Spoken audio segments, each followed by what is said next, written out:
Good afternoon, everyone. Thank you all so much for coming out. I'm Jane Blakelock, and I adapted the script of We Were There with Amy Bennett. It's about women in the midst of war, their take on it 20 years later. 8 women are reading from interview transcripts. They are reading the parts of 11 women. You will hear a 12th woman in a voiceover, and she plays Dot Weller, who was unable, because of the emotional enormity of it, to talk about it face to face, and instead she sent a letter. So the voiceover is that letter. It means so much to me that I'm overwhelmed that people showed up in the way they did. The cast, the crew, the audiences, they showed up and then some, like the women whose stories we're about to share. And this woman really showed up or it wouldn't have happened. I had ideas, but Amy made it. Well, I'm Amy Bennett. I'm an actor and sometimes director, and I wanted to showcase the senior actors in our community, especially women from the 70s and 80s, who are now in their 60s, 70s, 80s, and 90s. I'll pause just a second. Is Flo Lorenz in the audience? Yes. Right here. Flo, would you stand up, please? Can you stand up, Flo? Flo is the voiceover of Dot Weller. Thanks, Flo.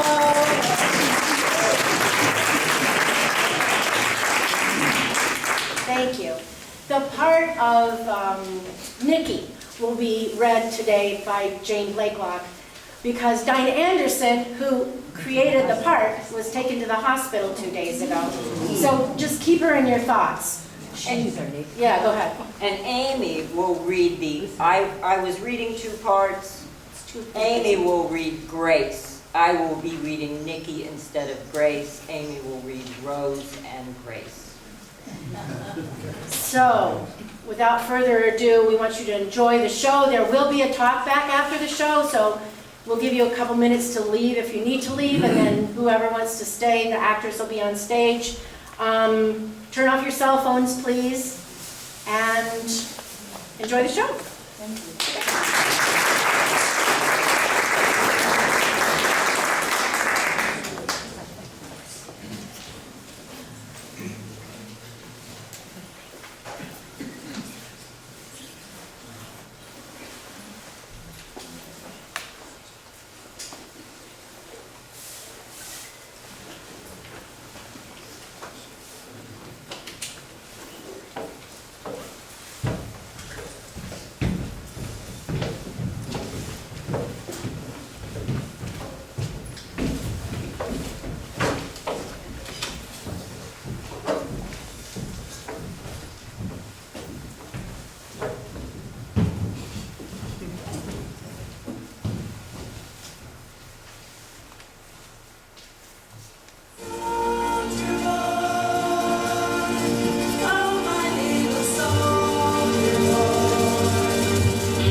In the 1950s, adults across the nation learn about McCarthyism, and politicians invent new ways to dominate smaller countries.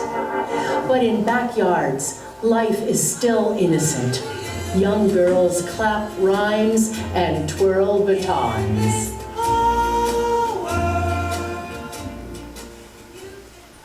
Come on, gals!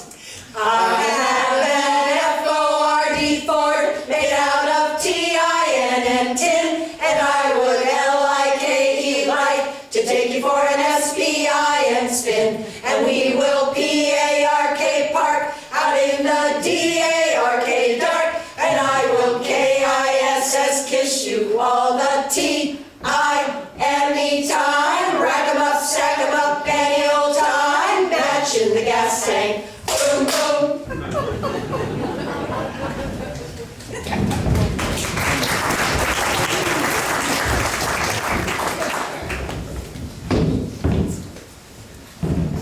On Friday the 13th, 1950, I go into the military. I'm going to be an officer at first, and then I say, no, I'm not going to be an officer. I'll go through the ranks. At any rate, they let me in. That's the way they put it. They let me in. During my last week of college, right before finals, I happened to see a poster for the Peace Corps. There's an exam down at the post office that I don't have to study for. This is in 1963. They assigned me to Peru. I'm the typical naive liberal arts graduate who goes there to help those people. I learn more from them. After basic, 3 of us black women auditioned for the Women's Army Corps Band. Trumpet, clarinet, percussion. The commander has made some prearranged signal with the rest of the band. And on that signal, the rest of the band stops playing. Only we 3 girls keep playing because the conductor keeps conducting. I want exposure to an Asian country.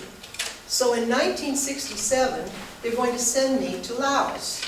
A few weeks before, they write and ask me if I'll go to Vietnam instead. I'm told the war is more severe in Laos than it is in Vietnam, although that is very hush. During this period, I find out that when the American military men are killed in Laos, their bodies are brought back to Vietnam, and they claim they died in Vietnam. That all comes out later. The director calls us in. We did fine. But sorry, they can't have any Negroes in the band. That's my first real touch with how they want you, but they don't want you. Everybody knows about Mississippi, don't they? Right after that rejection, they send us entertainment specialists to put on soldier shows. When I get back to Camp Stoneman, I'm supposed to be on newspapers because I'd been a newspaper editor in Japan. The captain calls me into his office and directs me to go empty the inkwells. Then, I don't get promoted for 12 years because I won't mix business with pleasure. Won't go out with my boss, so he won't recommend me. I become a linguist in French and Spanish, in intelligence. In 1967, I volunteer. I go to Vietnam. In strategic intelligence, I am 40 years old. I keep hearing what I think must be lies, not only through regular intelligence channels, but also from overseas newspapers and the regular media. On the plane, with all the other GIs, I'm the only woman. I read newspapers that give locations of all the American troops, division headquarters down to platoon-sized units, where they are exactly in Vietnam. If it's reported where all our troops are, then my God, the enemy must know too.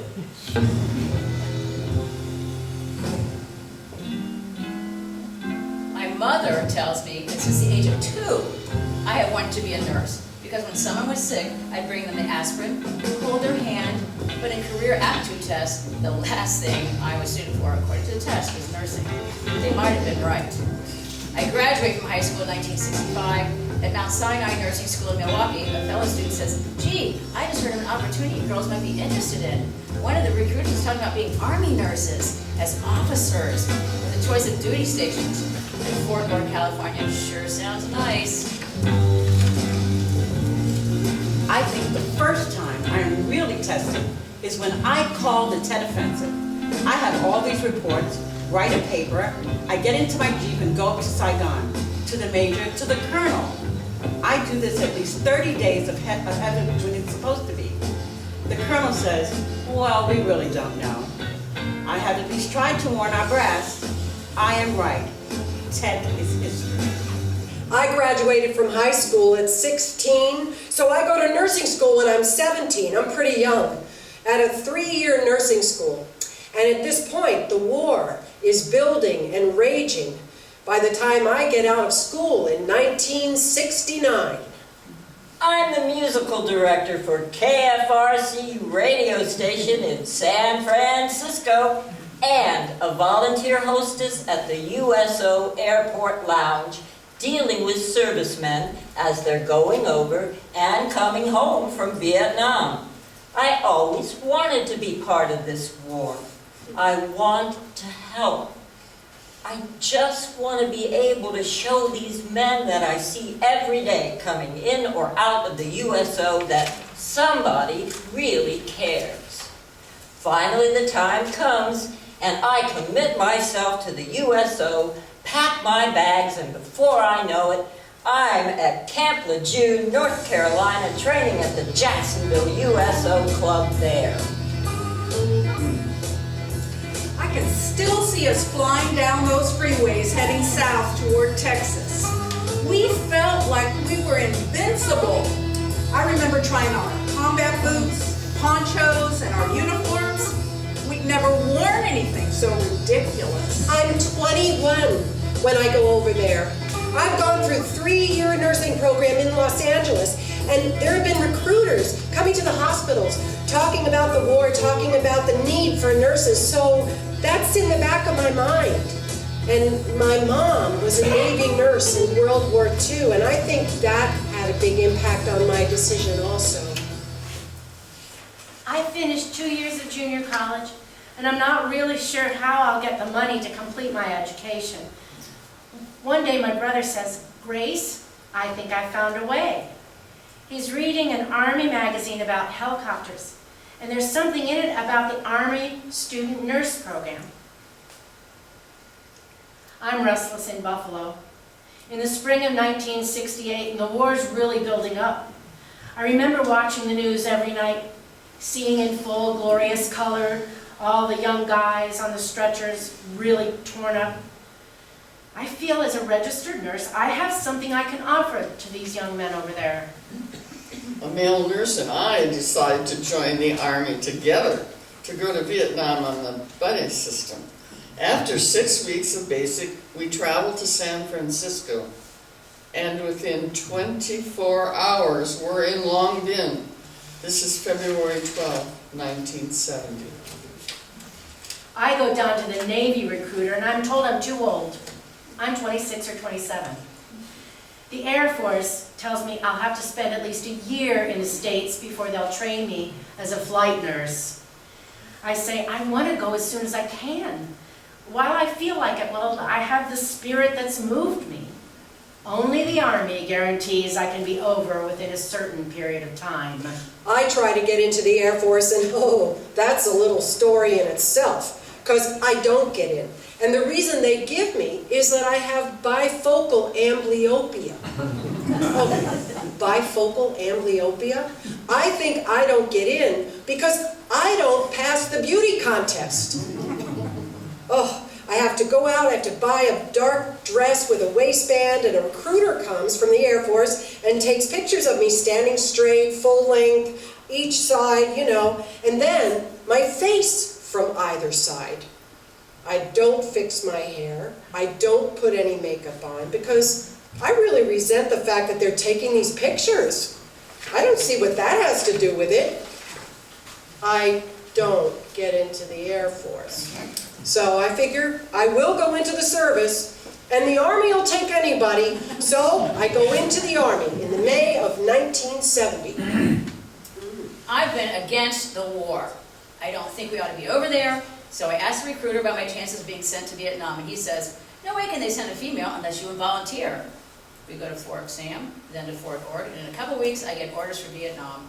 I go to my commanding officer and start explaining that I didn't volunteer.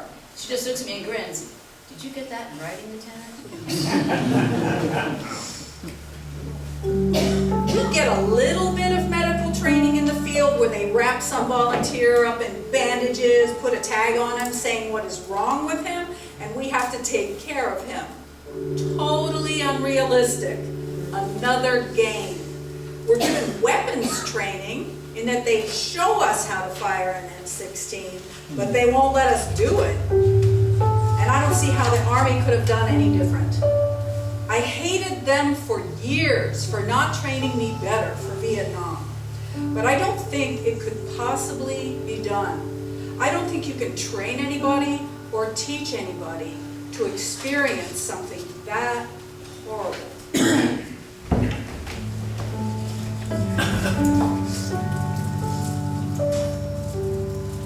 I don't go off to war, so they say. I'm a woman. Who then has worn my boots? I'm a And woman. whose memories are these of youth's suffering? I'm a woman, and I've tasted man's war, our war. And he knows that I love in no greater way than to share in his life or his death. What are the rules? Man or woman, we are prey to suffer and survive together. Please don't forget me. I've been through war's hell, and if only you will listen, I have a story of those chosen to sacrifice. We arrive at Tan Son Nhut Air Base on June 9, 1969. It's a hot, sticky day, and I'll never forget it. I think my body's going to explode. Everybody's screaming around me, and I think, my God, what is wrong with all these people? Then I realize that they are just speaking their own language. This is Vietnamese? I feel like a totally lost sheep. We Americans get training in Vietnamese culture, here in the States at first, and then in the Philippines, where we learn about the Asian farming culture. To get behind a water buffalo in the mud, plow, makes me appreciate what is involved with farming in Vietnam. We live with a Vietnamese family. There's 12 or 13 of us in training. One woman, me. We learn to use chopsticks and get exposed to Vietnamese food. None of us speaks Vietnamese. The family speaks no English. I'm told to take vital signs. I'm not very fast. The corpsman did it for us in the States. Then I'm asked to start IVs, but I haven't been trained. I can't. Later, I'm assigned to a young soldier who has been really bad off. He has a head wound, unconscious. I'm supposed to take his blood pressure. They tell me he'll probably die. And all I can think is, then why in the world am I taking his blood pressure? The first day, they have a mass casualty, and they get as many doctors, nurses, and corpsmen as they can down there. It's incredible. These big Chinook helicopters come in, and the corpsmen go out, and they get all these guys, and I remember one nurse saying, "You take him." I'll never forget it, because he's my first one. Everybody's bad, but they are alive. There is this line from a Thomas Hardy poem that really gets to me. Alive enough to have the strength to die. Alive enough to have the strength to die. Alive enough. Alive enough. To die. And that is exactly how this boy is. A really good-looking boy, Jimmy's his name, with blonde hair and half his face blown away. And the first thing the nurse says to me is, cut off all his clothes. They give you these huge scissors to cut off the clothes, and I'm trying to comfort him. One of the jobs that I find is working with a Vietnamese nun, working with the local men's prison. They have a wing with about 300 boys, so-called juvenile delinquents. There's no other place for them. The idea is to set up activities and develop some kind of skills for them, so they'll have something when they leave. Some of them stole a military man's watch and were caught. Others have no place to live, and they stole food to survive. That's why I say so-called juvenile delinquents. A lot are just street boys. One Quonset hut is all intensive care type patients that are GORCs, we used to call them. The other is mostly back injuries, minor concussions, people who will go back to their units eventually. but the patients who are in the intensive care floor are boors. The vast majority, nice, young, healthy men that are missing parts of their brains or have spinal cord injuries or are never going to walk again, never move their arms and legs. They are young, healthy, good-looking men. It could be my brother or my husband or my boyfriend, and they're dying. At least one person dies every day in the first 2 weeks that I'm there. Sometimes the doctor comes running and says to us, "Who can we move out? We've got so many coming in." We nurses go around and say, "Okay, so-and-so stabilized, I think he can be air evac." We have a great deal of responsibility for caring for these patients. One lieutenant has a belly wound. He hurts an awful lot. It's really difficult for him to get out of bed. I tell him he better get out of bed or he's never going to get better. The last evening on the ward, he walks me back to my bus, back to headquarters, and gives me a big hug and says, "I'm so glad you got mad at me, because otherwise I don't think I ever would have gotten out of bed." I'm allergic to Army wool socks, and my mother sends me men's, like Argyle socks from the States. And because my pants are too short, you always see these plaid socks sticking out of my boots. The chief nurse is always on my case about that. And the colonel says, "Well, one of the highlights of my day is to see Capozoli walking down the hall with her bow legs and her wild-colored socks. So leave her alone."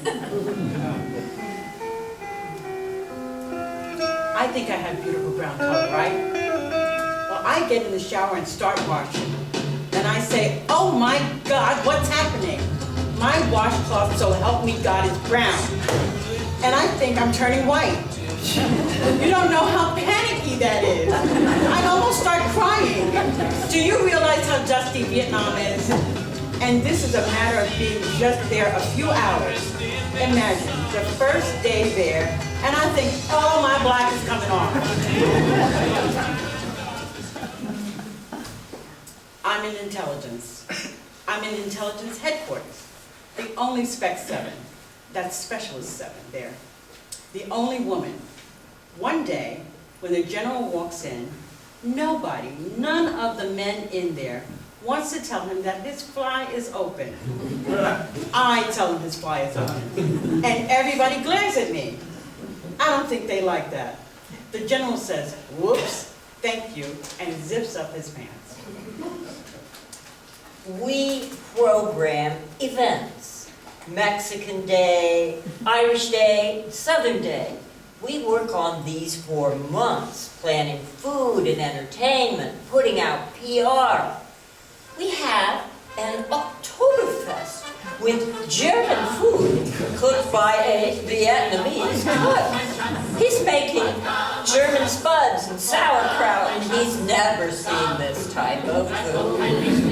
1,000 GIs show up. Not only the enlisted men, officers come too. It is funny.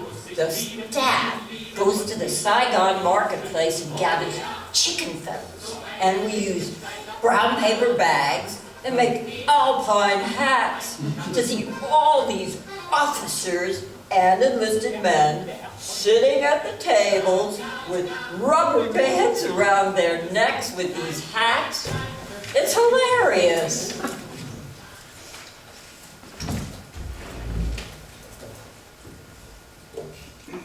The God Squad smoked dope.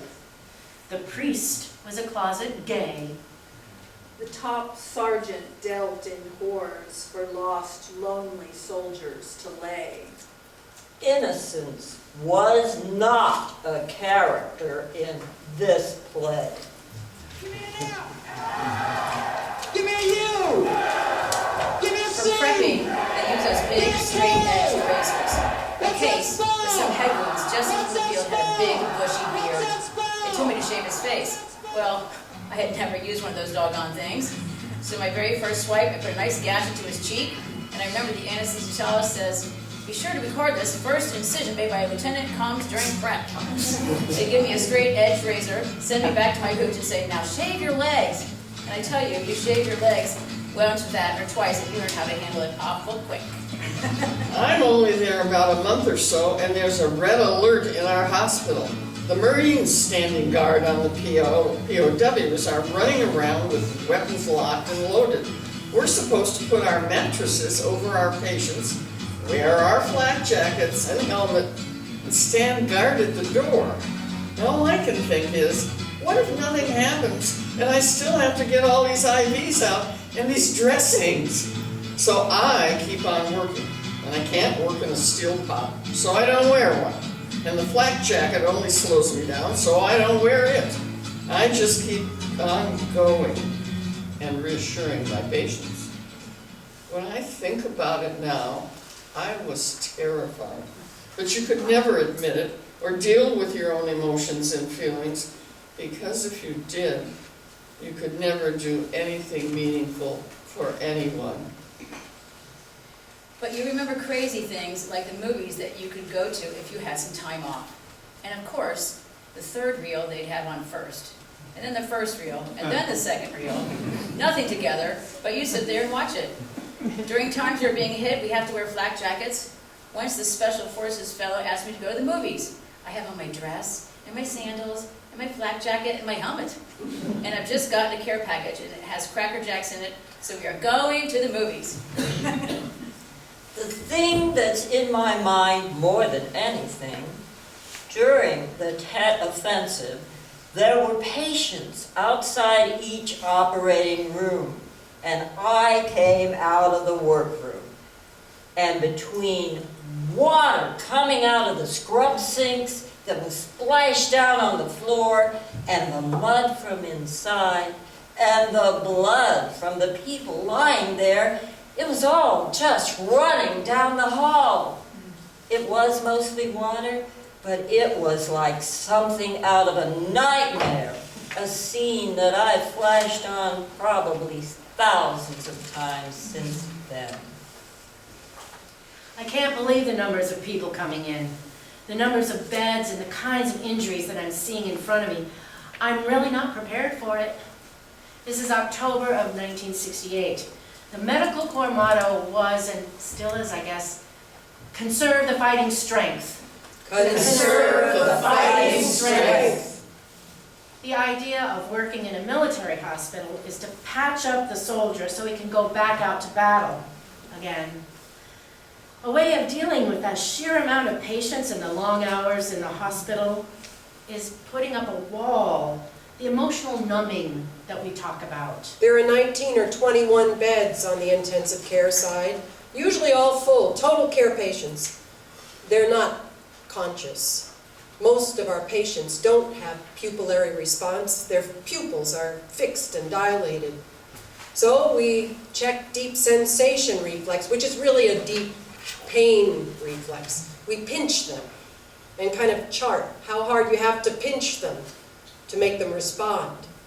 Inside of their arm, the inside of their leg, a very sensitive area, and they twist their arms and legs real stiff. Intensive care and recovery. I've had no preparation. I'm 6 months out of nursing school and have worked in a newborn nursery until I joined the Army. ICU is hectic. It's fast-paced. It's depressing. I spent 6 months there, then I am working recovery, a few months, long enough to get numb and build a few walls. This 18-year-old GI comes into my recovery ward. He's been in an APC, an armored personnel carrier, that ran over a mine, and I think he's the only survivor. Just a young kid. I don't even think he has hair on his face yet. And he comes out of the anesthesia crying for his mother. I feel so helpless. I'm barely older than he is. I don't know what to do. I just hold him, and I think that's all I do. It works, but it's a real experience for me because I certainly wasn't maternal at the time.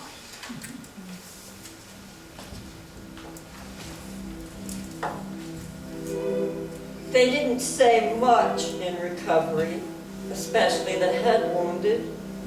Airway pulled, vital signs stable, heads raised, ready to roll over to Ward 5. Some called it the vegetable patch. Not 45 minutes out of surgery, head big with bandages, one side of his body paralyzed like an old man. This one was wide awake and flirting. Hey, you're cute, he said. Surprised and flattered, I grinned wide and wished I really were cute. 20 years later, his next words still turn me cold. I was a steeplejack. Another incident. The order to send a convoy to Song Bay. I warned the colonel that they shouldn't because of possible ambush. I outlined enemy locations, outlined the site of possible ambush. They send the convoy up anyway. 5 flatbeds blown up, 13 wounded, 3 killed. Lots of ammunition wasted. But at least 2 days later, the colonel asked me first whether or not to send a convoy. He's wide awake, though half his face is gone, and he's scared. I remember cutting off all his clothes and the horror of his foot still being in the boot I've taken off. I remember that a nurse says, draw blood, type cross him, get him over to the lab right away. And I remember after I draw the blood, he says, oh, please don't leave me. And I say, oh no, I'll be right back. I just have to run across to the lab. I promise, I'll be right back. And I am. And he's died in the time that I left him alone. And I never forget that. And I never leave anyone. Because you realize that when they say that, it's like they know. It's horrible. I never forget it.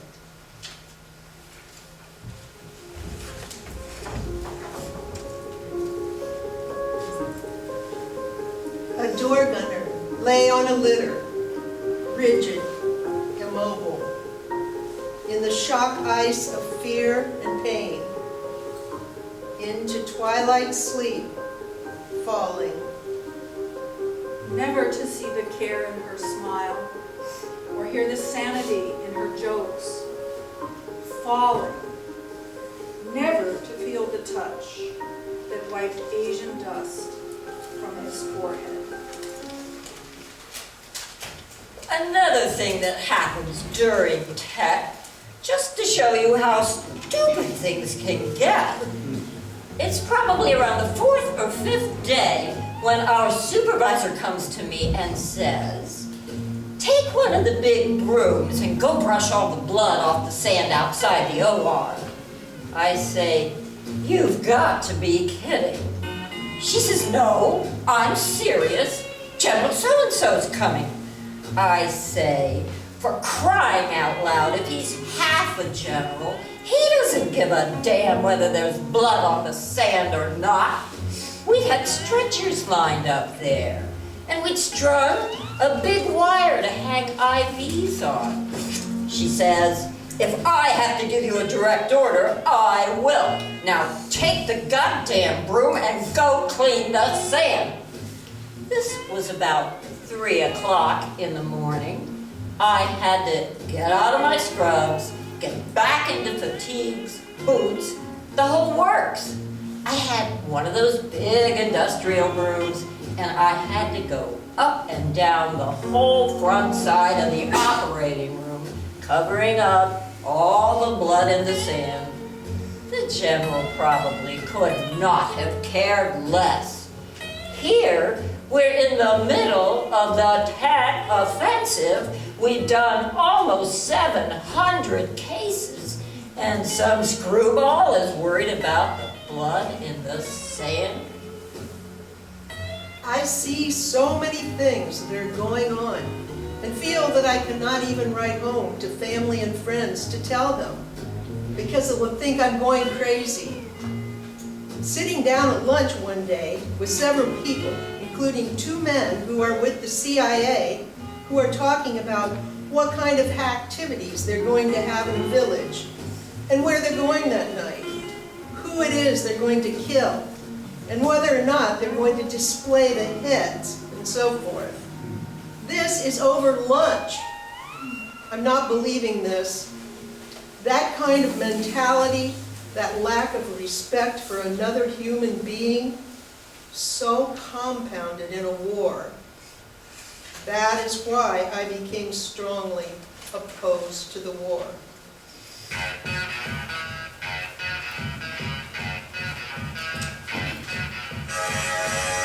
I get a phone call on the ward from the chief nurse saying, you've got a patient that's going to get an award. Make sure that the bed has clean sheets and the ward looks good, VIP's coming in. This patient has been there 3 months before. He's been sent back to the jungle and has come back this time with his legs blown off. He's all of about 20 years old. An award because he happens to be number 20,000 in one of 24 Army hospitals. We're not talking Air Force hospitals or Navy hospitals, but 20,000 through one of 24 Army hospitals. So, for this distinction, the general comes in and gives him a watch and a Purple Heart. And the general hands him the watch and says, from the 25th Infantry Division as a token of our appreciation. And the kid more or less flings the watch back at him and says something like, I can't accept this, sir. It's not going to help me walk. And I go over and I put my arms around him and hug him. And I start crying. And I think he's crying. I really admire him for that. It sort of says what this war was all about for me in 1968. I find that I've built up walls real effectively. I am patient and tender with the GIs. I don't talk to them a lot because I am afraid to. I'm very professional, but I am distant. I am afraid because I don't feel I do my best with them. Because of the walls I put up, I don't listen to them, don't hear what they might be trying to tell me, even in gestures or whatever. I'm not open to them because I'm so closed to myself. I get out of ICU. I ask to be transferred to the Vietnamese ward. I find out that war doesn't just hit soldiers, that nobody is safe from war. I can still see this little boy. He was about 9 months old. He has both of his legs in a cast and one arm in a cast and his entire abdomen bandaged because he'd gotten in the way.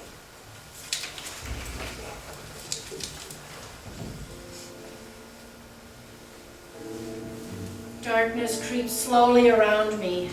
Thunder clouds roll in, filling the sky. The heart bleeds when struck by metal. A boy of 8, 9, maybe 10 years lies on a gurney. One single wound, a red fountain arches to the sky as I take away the cloth. I can never forget how I backed away, my tears falling on that small boy's face as death came in and took away one small boy. 20 years, and I still feel the pain of my crime. The crime of being afraid. Afraid of watching small boys pass away. Afraid of watching young men die.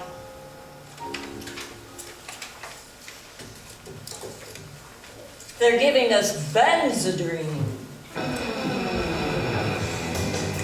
Somewhere along the line to keep us awake because we have to operate. I remember the anesthesiologist has a checklist, and he pops one in your mouth and then marks off that you've had it. Somewhere around the third or fourth day, I remember going into the nurse's dressing room to change my scrubs because they're so covered with blood. I get some water to pour on me because my clothes are stuck with blood. At minimum, shifts are 12 hours. We don't have enough doctors. The nurses, the corpsmen have to do a lot of the surgery. They show you how to do something like a debridement in a time when it wasn't really a critical situation. And from then on, you are on your own. I think of that and I wonder if I did any damage to the fellow or if I saved his life. You just don't know. And you'll never know if they lived, because at any stage along the way, they might have lost their life.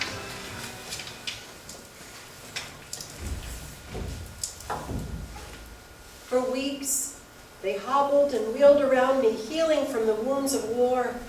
We fed, bathed, shaved, medicated, stitched and unstitched their bodies. We listened and counseled as pain poured from their souls. If deemed healed in 30 days, back to battle they went, to kill or be killed, to live whole or maimed. There is pain in not knowing what happened to them. There is relief in not knowing what happened to them.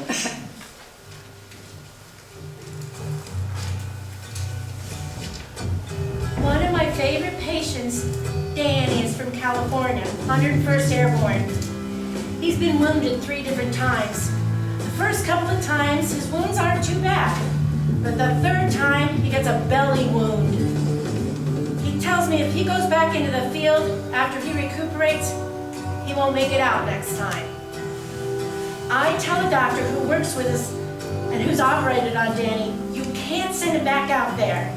This is the third time he's been hit, and if he thinks he's going to get hit again and get killed, he probably will. Danny does end up being air-vacked. His mom, I've written to her earlier, writes me a thank you letter and tells me he makes it home safely. I still have that letter. We are rocketed and mortared. Pleiku is known as Rocket City. I sent a will to my friend in Milwaukee the day before I leave to get hit 3 times. That's how I got promoted from 2nd lieutenant to 1st lieutenant. Just as we get to headquarters for the ceremony, we come under rocket attack, so they put us in a bunker an hour or so. The general finally says, come on over here, crawl. You may as well be a dead 1st lieutenant as a dead 2nd lieutenant. So that's how we get promoted, on our knees during a rocket attack. About a month later, they have dining at the general's mess. They send an Army Chinook helicopter to pick up the nurses, all dressed up, civilian clothes, to fly across the peninsula to be the escorts for the generals and colonels and the high-ranking officials of the multi-forces. In a war, I mean, within minutes of you. If you don't comply, you don't get invited back. They keep us late, and we can't keep our flight back. And they have to drive us through the city at night in open jeeps. Very unsafe and unsettling. After midnight, the guard doesn't care if you are the president. I am in late, in trouble. My mouth has always gotten me in trouble. And I say, Colonel, I volunteered for Vietnam. I don't owe the Army anything for my education. I'm here as a volunteer. Yes, I'm in the military, but this is a crock of shit. I'm not a high-class lady of the night for these men that are old enough to be my grandfather. Needless to say, I was never invited back. I'm labeled a travel maker, and it never stops for the 2 years I'm in the military. Captains just don't tell colonels what to think, where to go, what to do when they get there.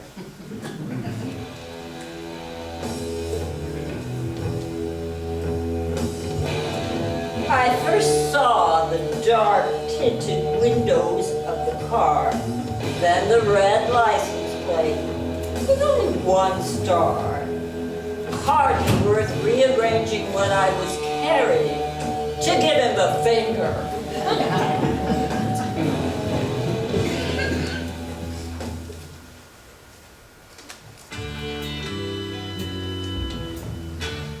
It's 1983.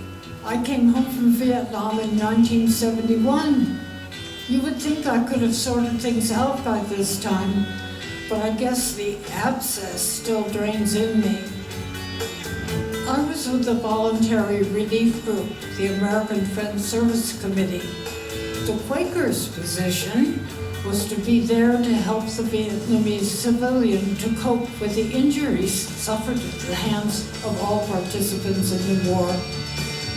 We built a rehabilitation center and taught the local civilians physical therapy, nursing, surgery, prosthetics, etc. 6 months after the fall of Saigon, they were able to run it on their own. I finally get home, and it's wonderful. My mom and dad, and my brothers and sisters, my aunts and uncles, everybody's there. It's just wonderful to see them. They meet me with roses and torches across the front lawn, and a huge sign that says, "Welcome home, Lieutenant Chrissy." My grandmother, who's very close to me, is waiting inside the house. She was forcing herself to eat. She kisses me and she tells me she's so happy that I'm home. And then she says, "You are home safely, so now I can die." And it's like she's kept herself alive just so she could see me. I am home for 2 weeks before I have to go back to Fort Carson, Colorado. She gets real sick after I leave, stops eating, and she dies before I get to Colorado. When I come back to civilian life, I work in an emergency room in Pittsburgh.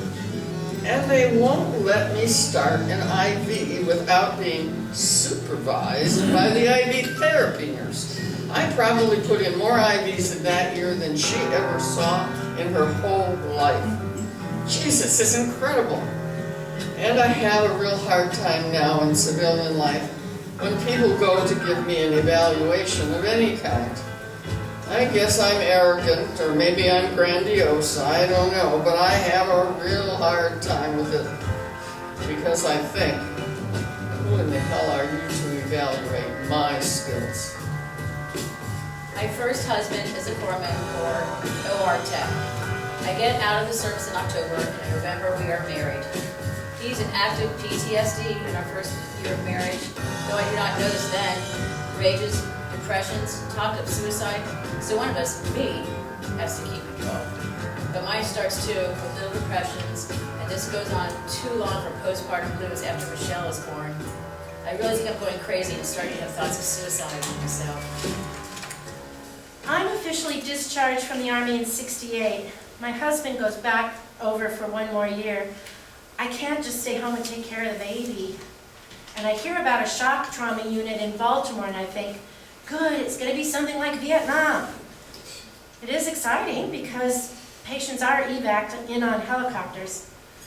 And as I think about it now, it wasn't the same. Despite counseling, the marriage ends in divorce. I work in surgery, my husband quits his job, we move, I take an opening in a nursery. My husband decides we should move again to California near his family. I work in nursery and postpartum. I get a BS in management, working nights, caring for my daughter, sleeping a few hours, going to night school, 6 to 10 p.m. And my husband divorces me. We were absolutely neutral politically and vowed to treat any civilians. During the 4.5 years that I was there, from 80 to 95% of the war injured that came through our doors were injured by the U.S. or South Vietnamese. We have been unwilling witnesses to atrocities so horrible that no one at home would ever believe. Atrocities committed by all sides in that complicated war. This type of inhumane behavior is what war does to the minds of men, all men. not just the so-called VC, but the Koreans, the Americans, the South Vietnamese, the CIA, all men. I get married about 6 months after I get home.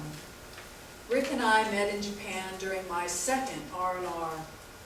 Rick and I are open about absolutely everything else, but I never talk to him about my nightmares or my depressions. He was in Vietnam too, of course, but where he was at was relatively quiet. He never saw combat. About 9 years later, I read an article in the paper where this guy in Oregon goes berserk and shoots somebody. At his trial, they name his condition delayed stress syndrome. I've never heard of it before, but the article describes some of the symptoms, and I keep saying to myself, that's me, that's me. I leave Vietnam in July 1971. I remember all my girlfriends take me out to a bar and they, of course, tell everybody that I've just gotten back from Vietnam. So people are screaming across the bar, "Hey, medic!" And I don't exactly remember what I feel, except that I leave after about half an hour. I feel like there's nothing to say to these people, all having an uproarious time, screaming out medic, asking me questions. Of course, I feel the sting of backlash from people who supported the government's position. For 2 years, I continued to work for AFSC as a lecturer and fundraiser all over the western U.S. Many people violently disagree, swear, and call me a commie, among other names, saying that their loved ones have died in vain. Yet I received loving support and approbation from the other side. Believe me, the majority of us who were against the American involvement in Vietnam held no animosity against the U.S. military as individuals. They were doing what they felt was right. I stayed in Vietnam for 3 years. I don't want to give the impression that all of my time in Vietnam was spent while working. A lot of my time is spent really enjoying the camaraderie. There's a togetherness in Vietnam you wouldn't believe. Most of the prejudices for a while go away. Yes, there are black power salutes and a few whites with Confederate flags, but there is a togetherness that I think you can only get in times of peril. Walking to work from a Saigon hotel is a combat tour in itself. U.S. military women can't carry weapons. Doris I. Allen carries a .45 able to cock that thing behind my back. Maybe I'm getting skittish, but I've seen some names on my name on enemy documents as a person to be eliminated. That's scary. I become a home visiting nurse, move again, and remarry in 1979. I supervise an obstetrical unit. The hospital wants me to become an assistant vice president and take on pediatrics as well as OB, but with a new baby, I decline. So for a year I work in the recovery room as a relief on-call nurse. That fall, I learned I have PTSD. I see an article about it, a list of signs and symbols. The light bulb goes on and I start counseling for it in 1981. I see a program on television get connected to a Vietnam VA rap group. I go to Fitzsimmons in Denver, and I work on a lower extremity orthopedic ward, which means that like 90% are amputees. A good experience, really. The guys are amazing. And it's during this time I realized that there are a lot of people really, really bitter about the war. One time, we had some Jesus freak woman sneak into the hospital, come up onto the floor and tell the patients that if they'll just pray hard enough, their legs will grow back. And these guys just go, bullshit! I have problems with critical patients, not in their care, but it takes me back to Vietnam and it gives me nightmares. I'm honest about it. I have staff erosion, new supervisors ignorant of my PTSD status. put off my employee rating. Finally, I'm handed a terrible evaluation. We consider you incompetent, a safety hazard to your patients, and you are terminated as of this minute. So, I've been unemployed since November of 1982, unable to get a job in or out of nursing because of that evaluation. No 3 pink slips, never had a warning, never had a reprimand, no complaints from staff, doctors, patients, nothing but good evaluations. But although I've done surgery myself, I'm suddenly a safety hazard to my patients. When I get out of the service, I'm working in a hospital in Oakland, California, in intensive care, and they won't let me hang a pint of blood. I decide to get a master's degree in counseling. By working in counseling, I'll also get a better look at myself. My first husband and I were both in Pleiku. In 1972, our daughter was born with an eye defect and severe stomach aches that have continued over the years. There have been skin rashes, problems with her knees, pains, a lot of pains. I've got Agent Orange signs and symptoms, but she has many more with her double mother-father exposure. I suggest Agent Orange to the doctors, and they say growing pains or a subclinical rheumatic fever. Her vision goes from 20/20 to 20/40 to 23/50 and 23/75. She already has numbing of the extremities, advanced signs, 2 knee surgeries at 11. When I come home, I am more afraid here than I ever was over there. People that I think they're close friends, they say, "You commie, what in the hell were you doing over there?" It's painful. And I've never gotten over that. Never. I decide to go through a post-traumatic stress inpatient program. They have never had any females. They find a storeroom and they set up a bed for me in there. With the fellows there are always 1 or 2 specific things that they can pull out that are really bothering them. But for me, Vietnam is just a continuous flow of bodies, one after the other, from the day you get there until the day you left.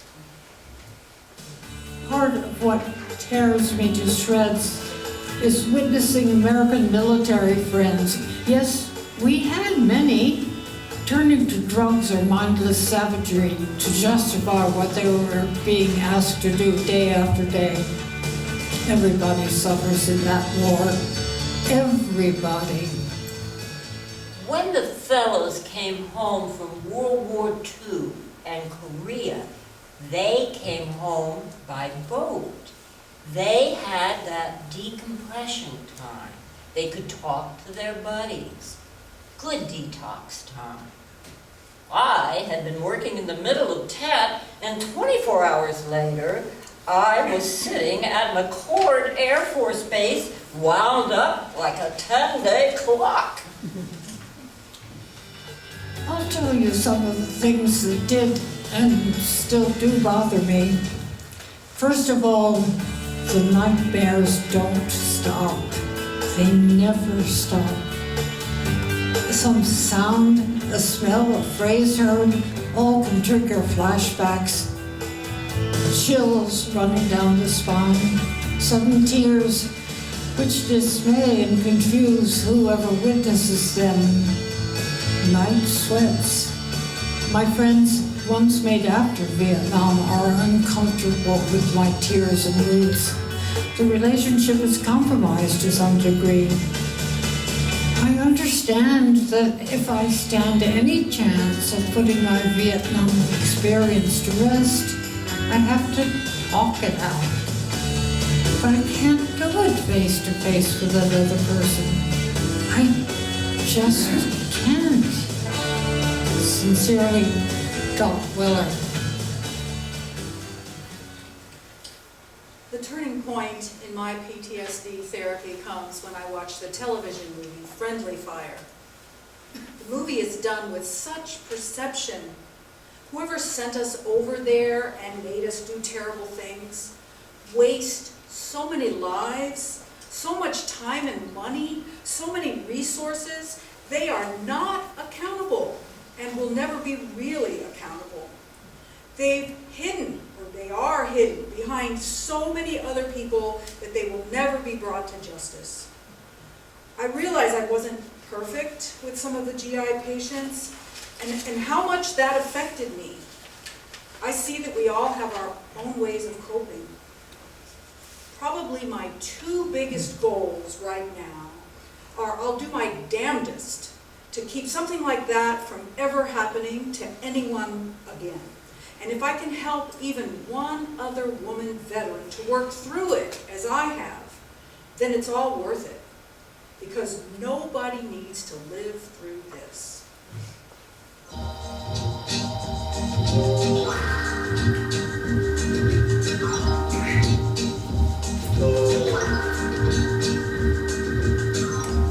But one really nice thing happens to me. I bought a first-class ticket from Tacoma to San Francisco to go home without waiting for that standby bit. When we go to the building in Fort Lewis to process me out of the Army, it's 6 or 7 at night. They say, well, it's too late. We can't process. Not enough time for all the paperwork. I say, then I'll get it done at Oakland because I'm leaving tonight. I go back down the stairs with my duffel bag and almost to the front door when the second Louis comes out and says, Captain, just wait a minute. We'll have somebody here in just a few minutes. So then this poor kid comes in and processes me out of the Army, and he says, are you going up to SeaTac Airport? I say, yes. He says, well, the taxi charge is $15. I'll take you for 10. I say, you got it. I guess if I had to summarize it, Vietnam is actually one of the more positive experiences in my life. The only other experience that equates to that was having my 2 children. And I feel Vietnam impacts on my life in every way because the experience becomes a part of it. It helps formulate your present attitude, your philosophy, your problem-solving method, and coping skills. After I retired in 1980, I become a private investigator, and I'm working on my PhD. I keep busy. I keep right on going.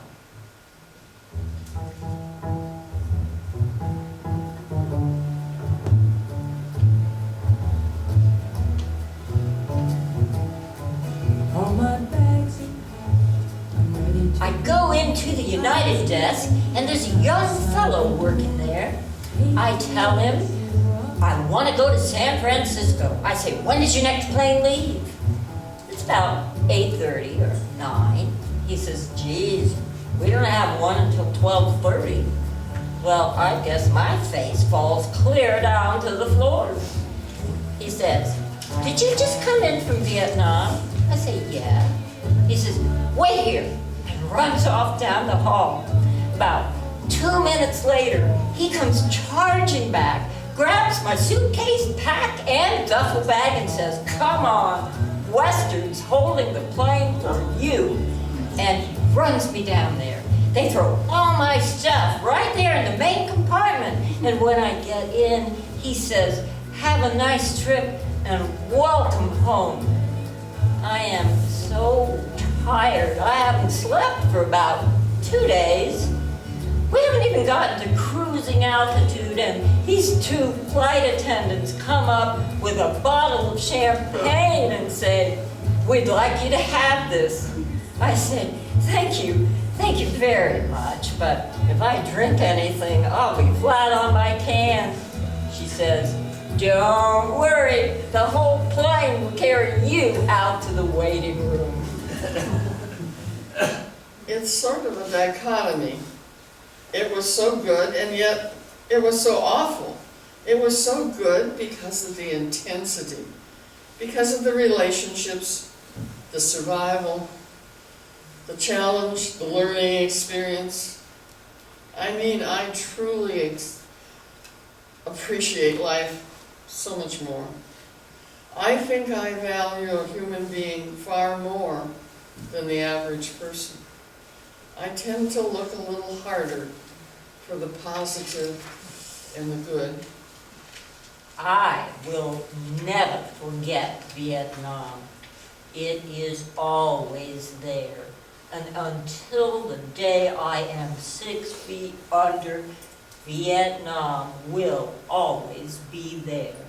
The sights, the sounds, the smells, the happy times and the bad times. It is as real now as it was when I was there.